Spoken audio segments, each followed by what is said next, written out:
आसुसलेलं मन भाग 2. 2-3 दिवसानंतर सकाळी सकाळी सारंगकडे त्याचा गावचा एक मित्र आला. बऱ्याच वर्षानंतर त्यांची भेट झालेली होती. आल्यानंतर गप्पांना सुरुवात झाली. लहानपणीच्या आठवणी, मित्रांच्या आठवणी असं करता करता गप्पा वाढत गेल्या. मग लग्न, मुलं-बाळं याची चौकशी झाली. बोलता बोलता त्यानं सांगितलं, माझ्याही लग्नाला बरेच वर्ष झाले होते आणि मूल होत नव्हतं, म्हणून एक मुलगी दत्तक घेतली. आता ती 5 वर्षाची आहे. ती महिन्याभराची होती तेव्हा मी तिला दत्तक घेतलं होतं. खूप छान आहे.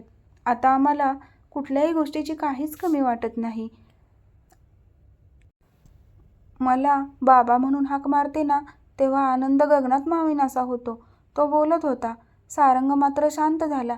काय झालं सारंग्या, असा शांत का झालास? तुझी आधी जी परिस्थिती होती ना, तीच परिस्थिती माझी आहे रे आता. पण माझ्या मनात हा विचार आलाच नाही. किती पुण्याचं काम केलंस तू. एका आईला तिची मुलगी मिळाली आणि मुलीला आई मिळाली. खरंच खूप छान केलंस तू. सारंग्या, मग तू पण हा विचार का करत नाहीस? काय इकडे तिकडे पैसा घालवायचा आणि उपचार करत बसायचं? त्यापेक्षा तोच पैसा एखाद्या अनाथ मुलाच्या शिक्षणाला लावला ना, तर पुण्यच मिळेल तुला. तुझ्या मनातली पोकळी भरेल रे. तुझं आसुसलेलं मन आहे ना, त्याला शांती मिळून तुझ्या सगळ्या इच्छा पूर्ण होतील. बघ, विचार करून बघ. तुला नक्की आनंद मिळेल. मला विश्वास आहे. थोडा वेळ त्यांचं बोलणं झालं. त्यानंतर सारंगचा मित्र तिथून निघून गेला. रमा आणि सारंग दोघेही विचार करत होते. अहो, विचार करायला काय हरकत आहे? नाही, तुझं म्हणणं बरोबर आहे. पण आपल्या घरचे, समाज, आपले नातेवाईक हे काय म्हणतील? ते मान्य करतील? अहो, कुणाचं काय करायचं? आपण आपलं बघायचं. चांगलं झालं तरी लोक बोलतात, वाईट झालं तरी बोलतात. त्यांना कुणालाच कुणाचं काही बघवत नाही. आपण आपला विचार करूया ना. लोकांचं काय आहे? ते कधीतरी आपल्या दुःखात भागीदारी झाले आहेत का? सुखातही नाही होणार. काय फरक पडणार आहे? ठीक आहे, बघू, विचार करू. आणि हो, आधी आपण कुणालाच काही सांगायचं नाही. आधी आपण आपला विचार पक्का करू आणि त्यानंतर बाकीच्यांना सांगू. बघा, तुम्हाला काय वाटतं? मी विचार करतो, असं म्हणून सारंग ऑफिसला गेला. ऑफिसमध्ये गेल्यानंतर सारंग मनीषशी या विषयावर बोलला. मनीषला पण खूप छान वाटलं. त्यानेही या गोष्टीला दुजोरा दिला. आता आईला सांगण्याची वेळ आली. सारंगच्या मनात धाकधूक सुरू होती. थोडं टेन्शन वाढलेलं होतं. आईला कसंही करून आईला समजवून द्यायचं होतं. तिला पटणं महत्त्वाचं होतं. सारंगने त्याच्या आईला सांगितलं, पण त्याची आई जुन्या विचाराची असल्यामुळे तिला हे कधीच मान्य झालं नव्हतं. वंश वाढवायला आता दुसऱ्याचं पोर आणायचं घरी, हे इतकंच बघायचं बाकी राहिलं होतं. देवा रे, हे बघायच्या आधी मरून गेले असते तर बरं झालं असतं. त्याच्या आईची बडबड सुरू झाली. अगं आई, दुसऱ्याचं पोर झालं म्हणून काय झालं? रमाला एक मूल मिळेल आणि त्या बाळाला एक आई मिळेल. आईचं प्रेम मिळेल. अजून काय हवंय गं? आपल्या हातून पुण्याचं काम घडणार आहे. नको रे बाबा, ते पुण्य म्हणजे माझ्यासाठी पापच होय. कोणाचं कसलं पोर, कोणाचं पाप असेल कुणास ठाऊक. ते आपल्या घरात आणायचं आणि आपल्या घरात वाढवायचं, आपलं नाव द्यायचं. बघा रे बाबा, मला तर काही पटत नाही. सारंगच्या आईची बडबड सुरू होती, पण सारंग आणि रमाने लक्ष दिलं नाही. त्यांनी ठरवलं की आता आपण बाळ दत्तक घ्यायचं. एक दिवस सहज म्हणून ते अनाथाश्रममध्ये गेले. तिथे काही छोटी मुले, काही मोठी मुले बघून रमाला खूप छान वाटलं. रमा बराच वेळ त्या छोट्या छोट्या मुलांसोबत खेळली, त्यांच्यासोबत वेळ घालवला.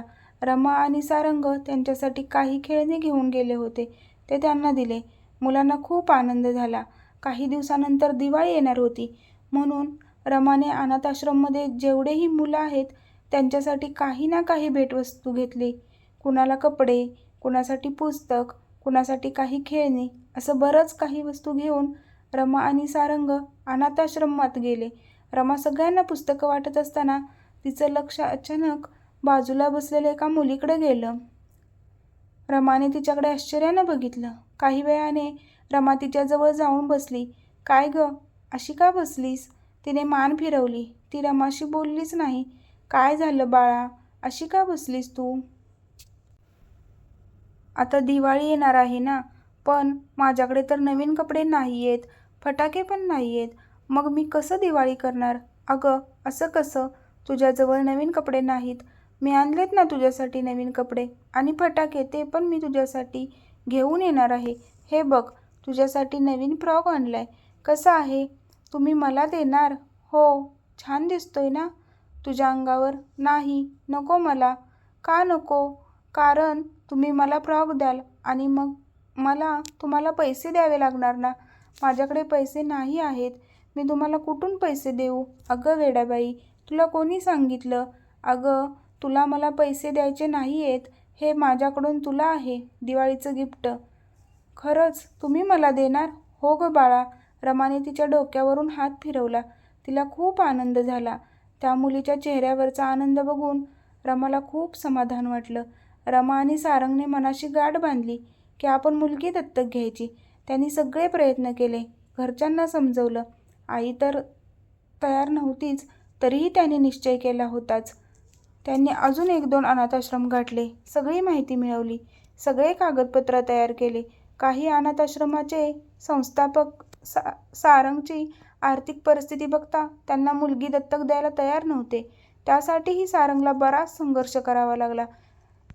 दिवस भरभर सरकत होते, पण त्याची व्यथा काही संपत नव्हती. काम होत नव्हतं. सारंगच्या ऑफिसमध्ये ही गोष्ट माहीत झाली. त्याच्या ऑफिसचे लोक त्याची टिंगल करायला लागले. सारंगने दुर्लक्ष केलं, पण तरी त्याला त्याचा त्रास होतच होता. बरेच दिवस गेले, महिने गेले. कागदपत्र तयार असूनही काम होत नव्हतं. शेवटी एका ठिकाणी एका अनाथाश्रममध्ये मुलगी दत्तक घेण्याचं पक्कं झालं. सगळ्या प्रोसिजरमध्ये महिना गेला आणि फायनली एक 3 वर्षाची गोड मुलगी सारंग आणि रमाच्या जीवनात आली. सारंग आणि रमा तिला घरी घेऊन आले. रमाने खूप छान तयारी करून ठेवलेली होती, हे तिच्या स्वागतासाठी. कुंकवाच्या पाऊलांनी लक्ष्मीच्या रूपात लक्ष्मी घरात आली. त्यामुळे रमा आणि सारंगने तिचं नाव लक्ष्मी ठेवलं. ते तिला लक्ष्मी या नावाने हाक मारायचे. ज्यावेळी लक्ष्मी घरात आली, सगळ्यांनीच नाकतोंड मुरडलं. कोणी तिच्याशी बोललं नाही. त्यामुळे ती लहान तोंड करून बसली होती. रमाने तिला समजवलं, बाळा, सगळे बोलतील तुझ्याशी. तू इतकी गोड आहेस ना की कुणीही जास्त दिवस तुझ्यावर रुसून बसणार नाही. जेव्हा लक्ष्मीने आई आई म्हणून रमाला हाक मारली, तिचा आनंद गगनात मावेनासा झाला. तिच्या डोळ्यातून अश्रुधारा वाहू लागल्या. तिने तिला घट्ट मिठी मारली आणि डोळ्यात साठलेल्या अश्रूंना वाट मोकळी करून दिली. सारंगनेही त्या दोघींना मिठी घातली. लक्ष्मीने सारंगलाही मिठी दिली. त्याने तिला घट्ट पकडलं आणि त्यानेही घट्ट डोळे मिटले. तिच्या गालाची पप्पी घेतली. तिच्या गालावरून हात फिरवला. त्याला किती प्रेम करू आणि किती नाही, असं झालं होतं. आसुसलेलं मन शांत झालं. घरच्यांनी विरोध केला, नातेवाईकही बोलले, समाजानेही त्रास दिला, पण मनाशी असलेला निश्चय पूर्ण झाल्यामुळे दोघेही आनंदात होते. आता त्यांना कुणाचीच पर्वा नव्हती. आज सारंग आणि रमाचं आयुष्य पूर्णत्वास आलं होतं.